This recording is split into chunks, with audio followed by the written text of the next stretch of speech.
مخلين علماء الحقيقه، علماء دراسه خلق الله، دراسه الكون، استكشاف الكون، العلوم التي من اجلها اتى القران يعيش الناس بسلام، يقول لك لا احنا نعيش بسلام اذا كانت عندنا عقيده سليمه.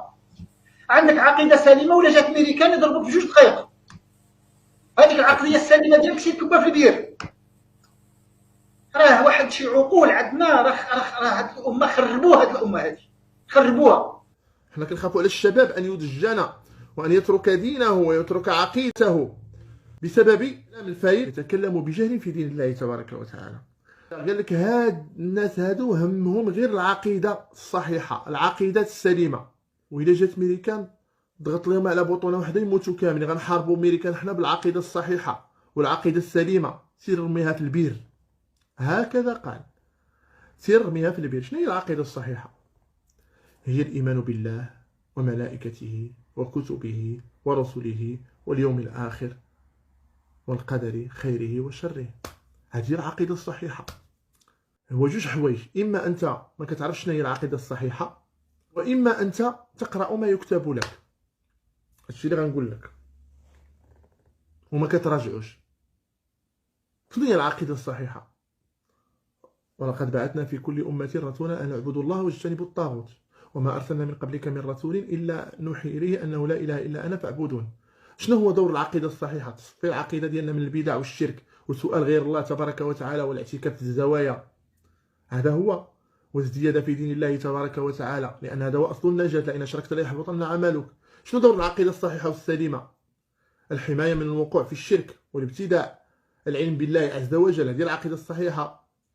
ما كتخليش وسيطه بينك وبين الله تبارك وتعالى. واذا سالك العباد عني فاني قريب اجيب دعوه الداعي اذا دعان. فالترتيب والتعقيب، ما كاينش وسيطه. ماشي فقل لهم يا محمد. هذه العقيده الصحيحه. لا نسال الاموات شيئا. لذلك الرد ديالي عليه ماشي اهتماما به وتتبعا ابدا، وتتبع العورات. هذا اصول الدين، هذه يضربوا فيها. نسال الله السلامه والعافيه. تقول لك العقيده الصحيحه كلها ورميها في البير. امريكا تجي تشدكم وتلوحكم وتصير تقولوا العقيده تنفعكم. واش اللي حافظ القران تيقول هذا الكلام هذا؟ بغيت غير نفهم.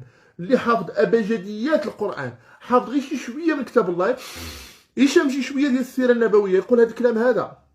وربي سبحانه وتعالى هزم الصحابه رضوان الله عليهم في احد بسبب ماذا؟ بسبب فشلهم وتنازعهم في الامر ومعصيتهم لرسول الله صلى الله عليه وسلم. ما قالش لهم لان حرابكم لم تكن جيده، ولان سيوفكم لم تكن ناصعه، ولان خيلكم لم تكن راكضه. لا لا لا لا، قال حتى اذا فشلتم وتنازعتم في الامر وعصيتم من بعد ما اراكم ما تحبون منكم من يريد الدنيا ومنكم من يريد الاخره. قال لهم جلسوا ما تهبطوش من جبل الرومات، ما تهبطوش. شافوا الغنائم تموا هابطين ودارت عليهم الدوره. ولم يمنع وجود رسول الله صلى الله عليه وسلم فيهم ان لا يهزموا، بل هزموا ومعهم رسول الله صلى الله عليه وسلم، وكسرت رباعيته وشج راسه عليه الصلاه والسلام في غزوه احد. والعكس ايضا بالايمان والذله لله عز وجل، كما قال النصر مع الذل. ولقد نصركم الله ببدر وانتم اذله، قلال وخاضعين لله تبارك وتعالى.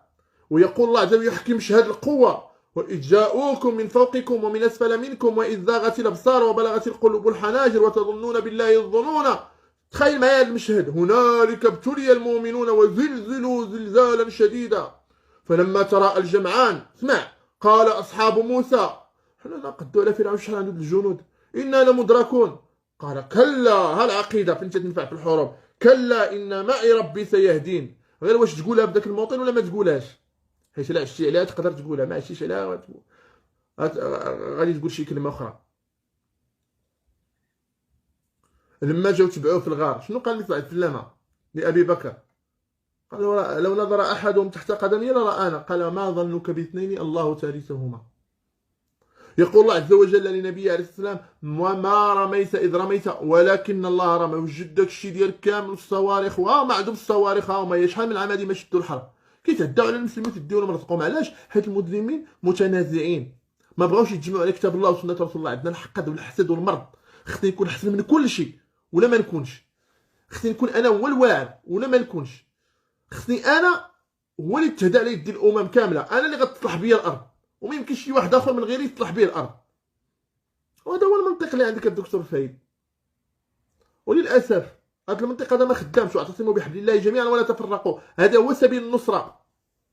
لذلك الله عز وجل قال النبي صلى الله عليه وسلم: وما رميت اذ رميت. جيب الصواريخ ديالك، وجيب الدبابات ديالك، وجيب النووي ديالك، وجيب المفاعلات، وجيب الكيماوي، وجيب كلشي نتايا.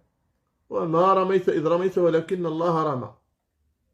لقد نصركم الله في مواطن كثيرة ويوم حنين إذا أعجبتكم كثرتكم فلم تغن عنكم شيئا وضاقت عليكم الأرض بما رحبت ثم وليتم مدبرين. فين تقول هذيك العقيدة؟ وشدها ورميها في البحر، سير كولها ورميها في البير. واش نسمعوا لكلامك انت؟ ايه، واعدوا لهم ما استطعتم من قوة، لكن النصر بيد الله تبارك وتعالى. ينبغي أن يسبق النصر العقيدة الصحيحة. النصر يكون من عند الله تبارك وتعالى، ولا يكون فقط بالعدة والعتاد يكلك الله إليها وتصبحون كالهمج. وإنما النصر يكون بيد الله تبارك وتعالى، وبالاعتصام بحبل الله عز وجل، وبالاعتقاد أن النصر من عند الله وأن العزة من عند الله. لا نغلب نحن من قلة ولا نهزم بكثرة، وإنما نغلب إن كانت عقيدتنا عقيدة فاسدة. الأصل هو العقيدة السليمة اللي قلت لها الدكتور فايد: سير رميها في البيت، سير كولها. إياكم منكم، أنت كتحفظ القرآن: إياكم منكم 20 صابرون اش يديروا؟ يغلبوا 200. وإياكم منكم 100 يغلبوا 1000 من الذين كفروا بأنهم قوم لا يفقهون.